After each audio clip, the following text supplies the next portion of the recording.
ఆడదాని లోపల ఏ లోపం లేకున్నా ఆడదాన్ని కొట్టు తండ్రి కానీ మగవాడిని కొట్టుకోవాలంటే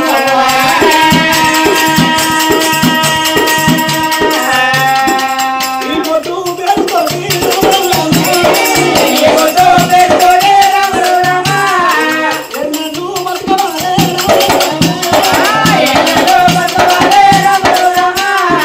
అన్న తల్లి అవుతలేదు అన్నం తింటలేదు నిలుతలేదు నీళ్ళు తాగుతలేదు లోగిళ్ళ బయటకెళ్ళి వచ్చినాక బాలగిన కచేరి పేరుకి పోతాన్నా మనకు కొడుకులు లేకుండా మంచిదే బిడ్డలు లేకుండా మంచిదే ప్రజల మన కొడుకులు అనుకున్నాం ప్రజలే మన బిడ్డలు అనుకున్నాం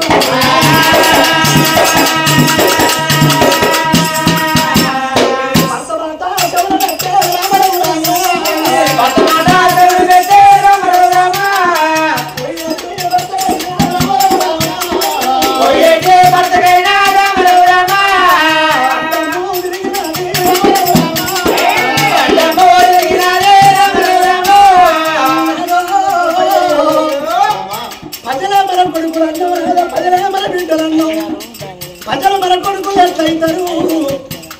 ప్రజలు మన బిడ్డలు ఎట్లయితారు కదా కోటి వరాలు పోసిన కోడల్ని బిడ్డ కాదయ్యో 1,00,000 వరాలు పోసిన నోడు కొడుకు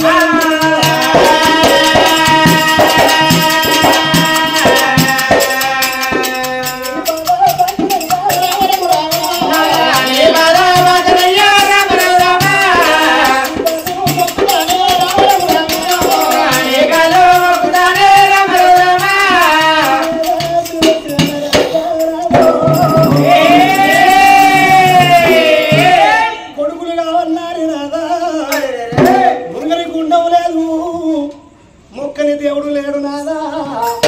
అన్ని గుళ్ళల్లో పూలు చేసినావు కానీ ఏ దేవుడు మెచ్చి మనకు కోటికొక్క కొడుకుని ఇయ్యలేదు 1,00,000 బిడ్డ సంతానం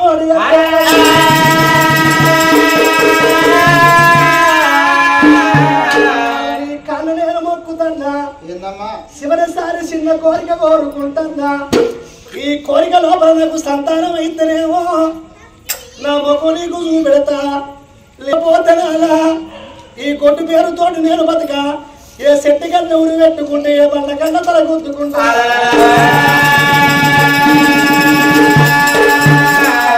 శివరి కోరిక ఏంటి అంటే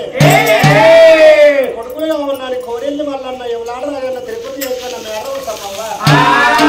అన్ని గుళ్ళల్లో పూలు చేసినావు నాదా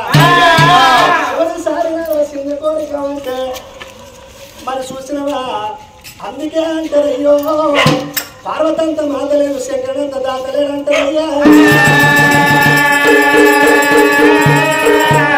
పార్వతమ్మ పూజలా పూజలు ఎడతారన్నది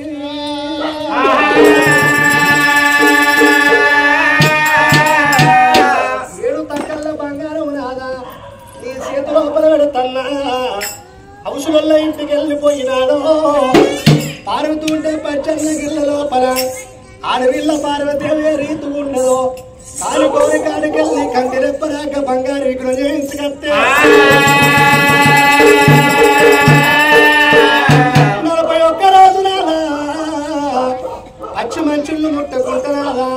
శ్రీలక్ష్మి కేదారి గౌరమ్మను ఊరట్టు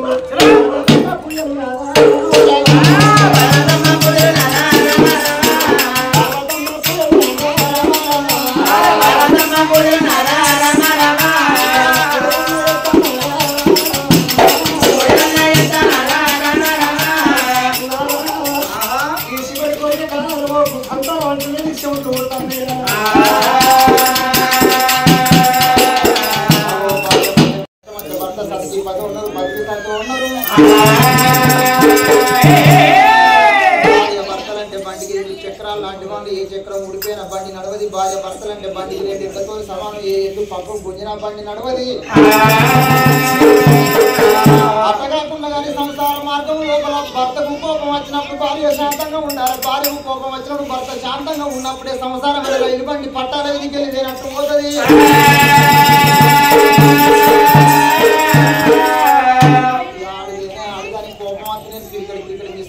నేనెందుకు ఊకుంటున్నాను చెప్పి ఇద్దరికి ఒకసారి కోపం వస్తే వెళ్ళి షాపులో మెరుగులు వెళ్ళినట్టు సంసారం లోపల కొట్టాట మొదలవుతుందమ్మా అది ఎక్కడికి దారి తీస్తుంది అంటే విడాకులు రాక దారి తీస్తుంది విడాకులు రాక దారి తీస్తే గసుడు పెద్దవలసిన 10 మంది తీస్తే మనం తీస్తేనే వాళ్ళు వస్తారు 4 సార్లు వాయిదా చేస్తారు విడాకులు చేస్తారు అందుకే ఒకళ్ళ కోపం వచ్చి ఒకళ్ళు శాంతంగా ఉంటే సంసార మార్గం వెళ్తుంది అవలారా అగో భార్య వాటి వీధికెళ్ళి భర్త ఏం చేసిండు మాడు బంగారం పడుతుంది అవసరం రామన్న ఇంటికాడ అయ్యా నా భార్య కేదారి గౌరీదేవి ఉంటున్నాడ పార్వతమ్మ విగ్రహాన్ని తయారు చేయమనంగానే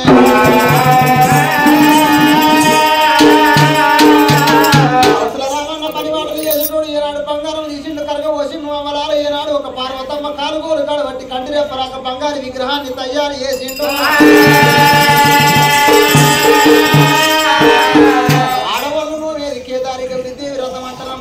కేదారి గౌరీదేవి రథం లోపల 41 దినములు అన్నము ఆహారము పాలు పచ్చి మంచిళ్ళు తాగకుండా నాదా నేను కేదారి వరగౌది రథం నూముతానని చెప్పింది నా భార్య అని చెప్పి బంగారు విగ్రహాన్ని పట్టుకొచ్చిండు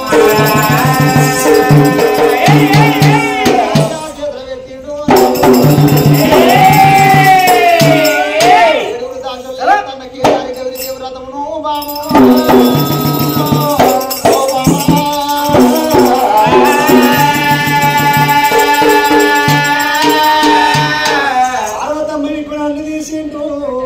భార్య సీత లోపల పెట్టి పోతాను పోతాను ఎటు పోతాను కచ్చిరికాడికి పోతా కచ్చిరికాడికి పోతాను నేను పొయ్యిలేతులు కచ్చిరికాడికి పోతావా ఇన్ని రోజులు చేసినా చాలా ఏమండి నేను పర్వతం పొయ్యి చేస్తా కానీ వేరే కాడ ప్రాణి షాపులో బెల్ట్ షాపులో మందు దాకు నీసు ముట్టాను నాకు ఒక్కపోతా అంటే నీతో కాదు కానీ నీసు ముడితే తప్పు కనుక మందుకేంది అశోకు నువ్వన్నా చెప్పు నా పేరు అశోకు మందులు తీసి పెడతాడు ఆయన నాకౌట్ కావన్నా బీజర్ కావన్నా ప్రాణి కావన్నా అంటారు ఇప్పుడు నేను తోడి పోవు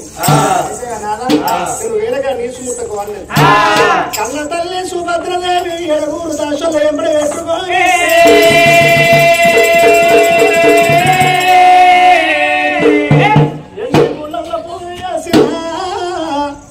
ఏ దేవుడు మెచ్చినకు సంతానం ఇయ్యలేదు కడసారికి పార్వతమ్మ పూలి ఎత్తే పార్వతమ్మ ఇల్లు వచ్చిన పరమూడి ఎత్తున ప్రాణం దక్కుద్ది లేకపోతే పార్వతమ్మ ఇప్పుడు ప్రాణం తీసుకుంటారా తల్లి సుభద్రదేవి తడిబిడి తాను వేసింది 6000 సీర కట్టుకోని 3000 జాకెట్ వేసుకొని ఎడగూరు దాశలో ఎమ్మడి పెట్టుకొని దేవుడు వేడికెళ్ళి వచ్చింది దేవుడి ఇంటి లోపల పార్వతమ్మ గుణాన్ని నిలుపుకున్నది పాలు పంచదర బట్టి వచ్చి పార్వతమ్మ గుణం మీద మోసుకుంటారమ్మా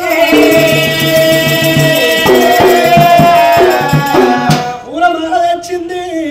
పార్వతమ్మ గుణానికి శివో తల్లి పార్వతమ్మ ఆడదానికి ఆడది తోడంటారు మగవానికి మగవాడు తోడంటారు నేను ఎన్ని గుళ్ళల్లో పూలు వేసినా నాకు ఏ దేవుడు మెచ్చి నాకు సంతానం ఇయ్యలేదు తల్లి కడసారికి నేను నీలి మరింతైనా గాని పుయ్యలు ఎత్తున్నదాని అప్పుడు ఆ తల్లి సుభద్రదేవి సిరిపాదం మీదకి పెట్టి శిరసి కిందకి పెట్టి పర్వతమ్మ పులి ఎత్తన్నది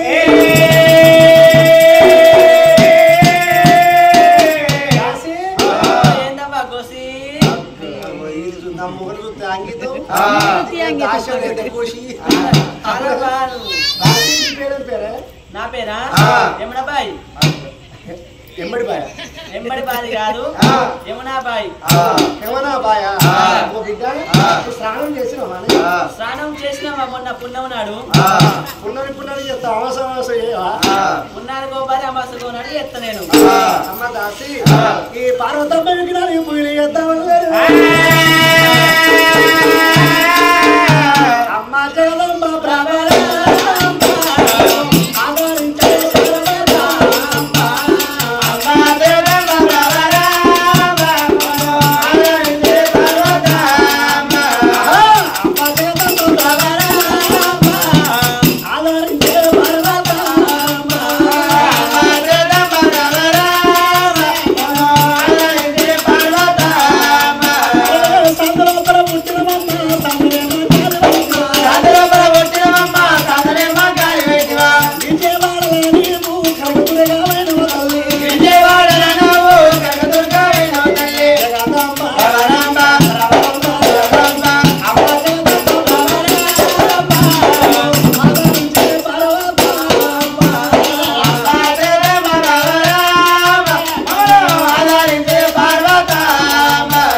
పచ్చి మంచులు ముడతలేదు 7 పొత్తులు అయితే 7 మాపులు అవుతున్నది శ్రీలక్ష్మి కేదారి గౌరమ్మ నోము నోమినట్టు పార్వతమ్మ పూజ చేస్తాందే పార్వతమ్మ పూజ చేసిన పార్వతమ్మ ఇల్లు వచ్చి పరముడి కడుతుంది భగవంత ఈ పార్వతమ్మ ఇప్పుడు నా ప్రాణం మీద పడలేదు వారి కన్న తల్లి సోసచ్చి పడిపోతున్నది సుభద్రదేవి భవనాల లోపల పార్వతమ్మను వేడుకుంటా పార్వతమ్మ కేదారి గౌరీదేవి రథం నమ్ముతంటే అడవిల్ల శోకమనగా ఎండికొండ కైలాసం లోపల కైలాసగిరి పర్వతం మీద పార్వతమ్మ 12 గోళ్ళ మంచం మీద పండుకొని ఉందట ఆ పండుకున్న పార్వతమ్మ 12 కొమ్ము తడిసి ఒక్కొక్క కన్నీటి పొట్టు అవలార పార్వతమ్మ 12 కొమ్ము తడిసి పార్వతమ్మ శరీరం మీద పడకంటే పండుకున్న పార్వతమ్మకు మేలుక పుట్టింది చిత్రముగా వచ్చి పారివారి కన్నీర పరవాని కన్నీర విత్రుని కన్నీర చత్రుని కన్నీర చీమ జీవ ఎరుగొడ్డ జీవయంత్ర కన్నీర నా భర్తకు కన్నీరు మాల్యం అందింది నాకు మాల్యం అందిందని పార్వతమ్మ లేసింది ఆ 12 కొమ్ము లోపల కంటి నీరు కాడిగ డబ్బే నిండింది నా భర్త వేడికి పోతా నా భర్తను నాదా ఈ కన్నీరు ఎవరితో ప్రతిభన ఏమంటారని చెప్పి పార్వతమ్మ 3 అడుగులు వేశారు పార్వతమ్మ కన్నాడు ఏం ఆలోచన వచ్చింది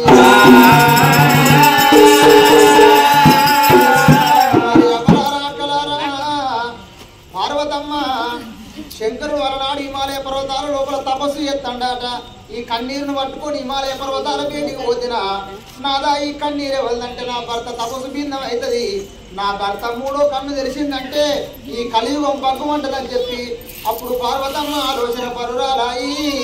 ఆ కన్నీరును అరిచేయి లోపలేసుకున్నది అరిచేయి లోపల కిందే లోకాలు మీద లోకాలు లోకం జగలోకం మాయలోకం మధ్యలోకం 7 లోకాలు 14 లోకాలు వారదుతుంటే పార్వతమ్మ అంజనం లోపల ఇలా టీవీలలో ఎల్సీడీలలో బొమ్మలు ఎట్ట కనబడుతుంది గట్ట కనబడుతుంది భూలోక నగరం లోపల కళ 360 మీద బుద్ధిగల్ల పట్నం శివసేనపుడి పట్నము శివసేన మహారాజు భార్య సుభద్రదేవి వాళ్ళకు ఎండి బంగారం బాగానే ఉన్నదమ్మా భూములు దాగలు ఉన్నాయి కానీ పిల్లగాళ్ళు లేకపోతే కోటి దేవుళ్ళ పూజలు చేసిండ్రు వాళ్ళు చివరికి కేదారి గౌరీదేవి వ్రతం నమ్ముతారు నా పేరు మీద అవు కేదారి గౌరీదేవి వ్రతం అంటే ఆడవిల్ల శోకము నాకు మాల్యమోతేరా భర్త బయటికి వెళ్ళిపోయినాదా ఇటుతోటి ఇష్టుడు రాత రాసేది బ్రహ్మదేవుడు తీసుకుపోయేవాడు యమధర్మరాజు నీవే సంతాన ఫలం ఇవ్వంటే నా భర్త తపస్సు లోపల ఉన్నాడు అవ్వలారా నా భర్తను మందలేనని చెప్పింది భర్తను గుర్తుకు వేసుకుంది శంకర ఒక ఆడపిల్ల కొండ మామిడి పండు కావాలని చెప్పి దోషుడు దాపుకున్న వారి భగవంతుని మహిమ చేత కొండ మామిడి పండు పుట్టింది